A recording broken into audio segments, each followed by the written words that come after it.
What is up, weather enthusiasts? I'm your host, Pat's Path Predictor. Let's get right into the weather. Alright, so here's the situation we have for you, ladies and gentlemen. We have a lot of stuff we want to go ahead and talk to you about today. We have some more stuff from the models that are really ramping up and calling for a system to organize and develop in the Caribbean Sea, which means if you're in the Lesser Antilles, Puerto Rico, the Dominican Republic, at the very least, you need to be watching this very, very closely, and we'll give you all the information we can today in that regards. We're also paying attention to some more possible developments near the Gulf of Mexico, at least according to a few of the ensemble runs at that regard.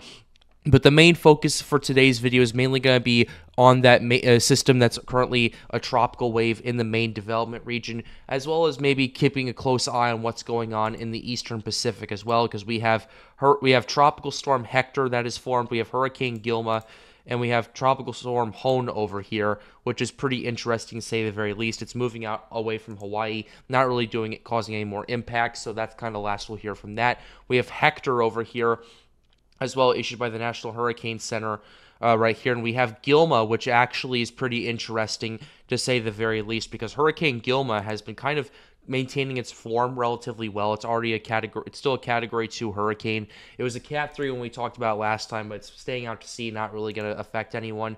And we have Tropical Storm Hector over here that's been kind of organizing and developing. It's actually up to 50 miles per hour right now. Their first advisory was not too long ago. Right here at 45 miles per hour, as it was a tropical wave. It's expected to remain a tropical storm, expected to get up to 60 miles per hour and then start weakening and become extratropical as it moves into the cold wake, get Gilma left behind. So that's what we're paying attention to in the Pacific. In the Atlantic, we are looking at several things that are kind of showing signs of more and more tropical development. We are already been showing you the conditions day by day. We're going to continue to do that. We're going to go ahead and start with the satellite imagery. This is the Atlantic-wide satellite imagery right here. As you can see, there's a tropical wave currently in the main development region, starting to get its act together and interacting with the intertropical convergence zone.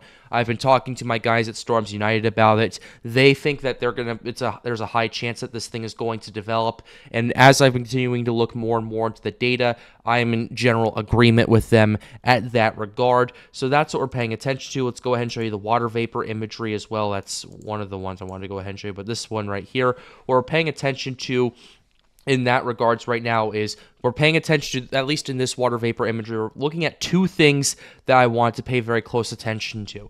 Number one is obviously this intertropical convergence zone activity, as well as this tropical wave that's embroiled into that and starting to take some of the convection away from there as it moves towards the Lesser Antilles. But another thing that we're paying attention to is the dry air aspect of it. You see all this black, that's dry air in all levels right here, and it's been getting mixed out. It's been kind of continuing to regress more and more, and we do have more of this stuff organizing and developing. We're also noticing as well that there's a high pressure system that's starting to block a lot of the Sahara air layer dust from Morocco, from Algeria, from North Africa, from entering the Atlantic anymore. I was talking to my guys about that a few days ago, but now that we're seeing it in action, I can confidently say that that is happening, and Sahara dust is no longer much of a factor, and we can go ahead and go to the true color just to prove that to you. Yeah, it's really not that much of a factor. I mean, it is a little bit on the far eastern Atlantic Ocean north of the Cabo Verde Islands,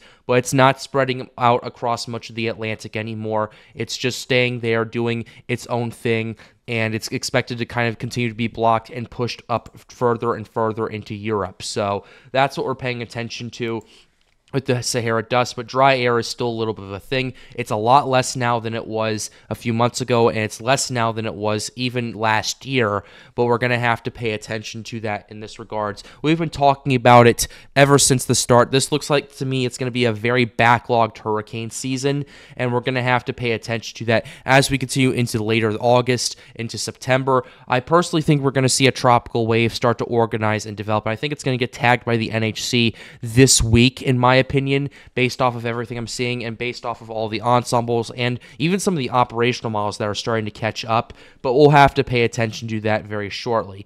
Let's go ahead and zoom in, though, on the main development region in the central Atlantic.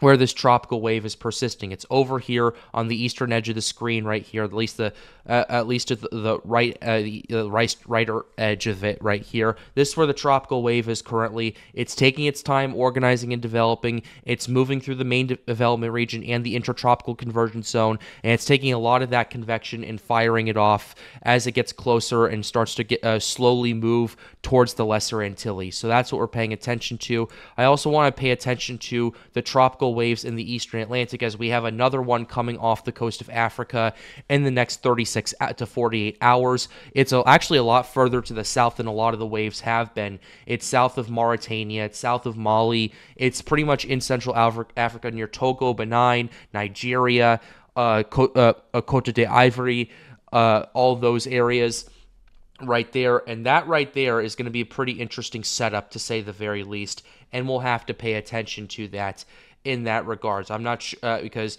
what it kind of looks to me right now, I know I was talking about this tropical wave in the ITCZ right there, and I honestly, and to be honest, now that I'm looking at more data, it's either going to be this system that begins to organize or develop, or it's going to be this tropical wave that's currently over Africa right here. I don't know which one it's going to be. I'm going to be continuing to communicate with my guys. I'm going to continue to do some research on this and then get back to you on this later. So we're going to have to pay attention to that, and we'll have to see what happens down the road. So that's the Eastern Atlantic right here. Let's go ahead and move over to the Western Atlantic to kind of get an idea of what's going on over there. Generally, there's a bunch of mesoscale convection going on across much of the Caribbean Sea and the Gulf of Mexico. That's ultimately not going to do very much in terms of impacts or anything like that, although there is some rainfall and a lot of convective activity in Texas right there. That is a more mesoscale event right there, so we'll have to pay attention to that. Water vapor imagery, though, this is what I'm paying attention to. All this convection, all this mesoscale convection is really ramping up and allowing for a much more moist environment across the Caribbean Sea, across the Gulf of Mexico. I am noticing there are some shear patterns over here. They're not as extensive as they were a couple of months ago, but they are still rather persistent, and we're going to have to keep very close tabs on that in that regard. So we're going to have to continue to monitor the situation as information continues to get out.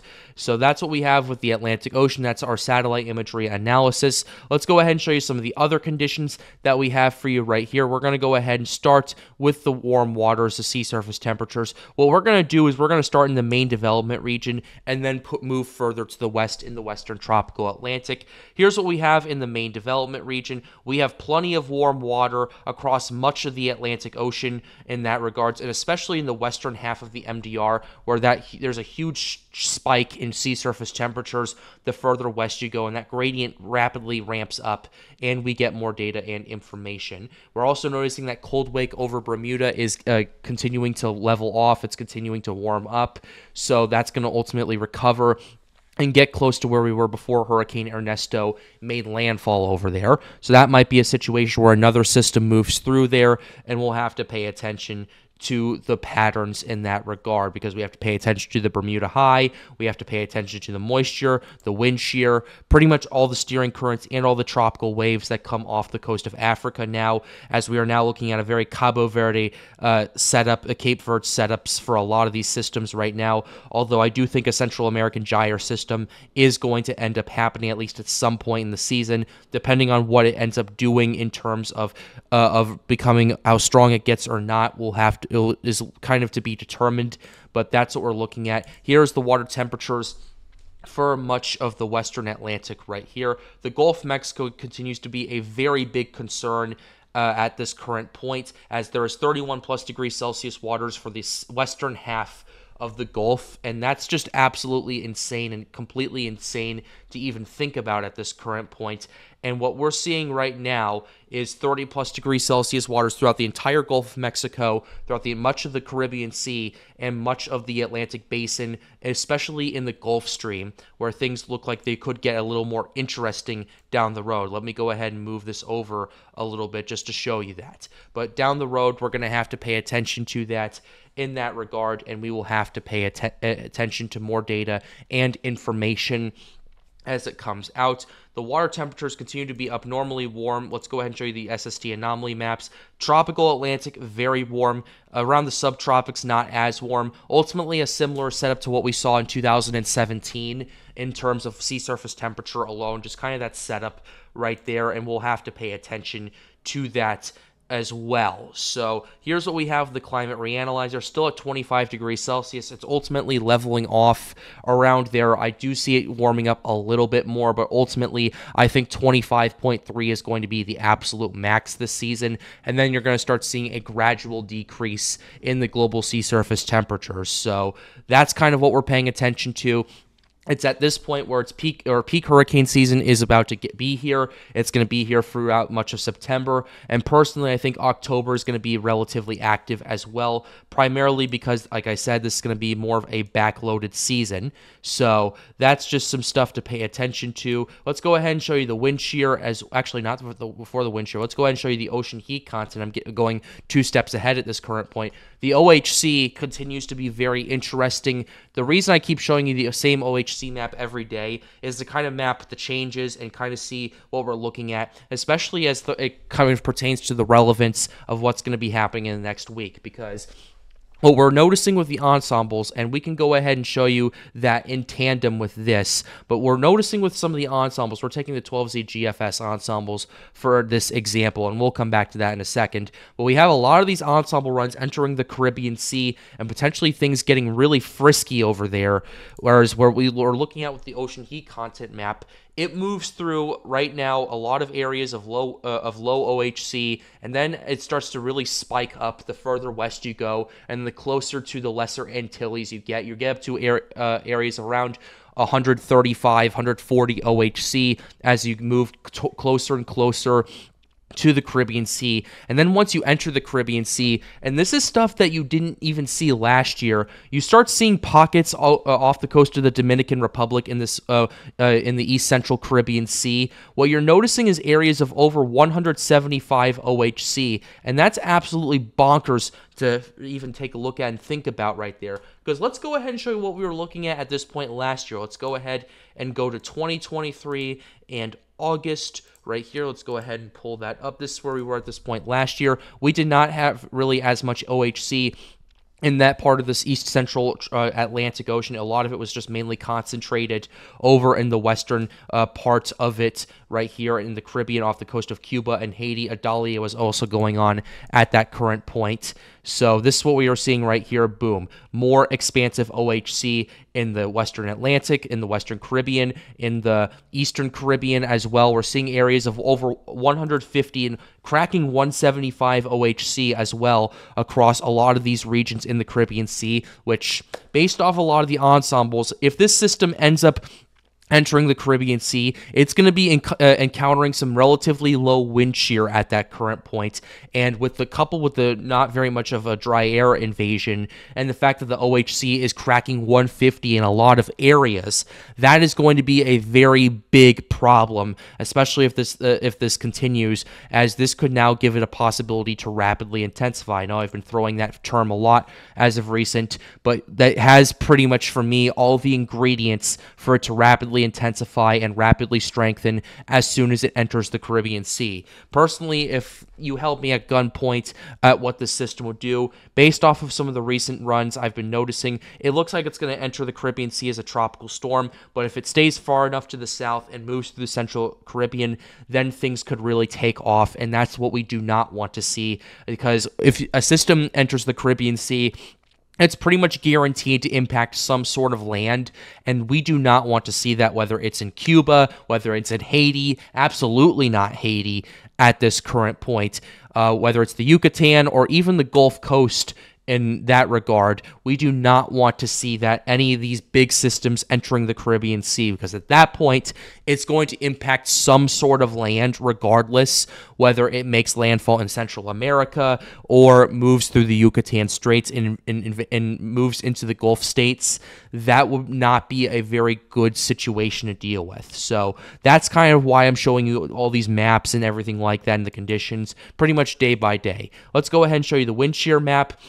Right here, like I said, there's a bunch of wind shear kind of going on in the Gulf of Mexico, but you are seeing more of a wind shear less pattern moving through much of the central United States and into the Gulf of Mexico. I fully expect this to be gone the next few days, and we'll have to pay attention to that. You're also seeing wind shear in the main development region completely drop off, and same situation in the Eastern Caribbean Sea as well, which that is raising a lot of alarm bells for me, because you saw for a while a lot of wind shear in the southern half of the MDR, and now that that's leveled off substantially, now you're going to see a situation where, oh my God, things are going to ramp up very fast potentially, and this is one of those scenarios that looks like it's going to be a rapidly escalating situation.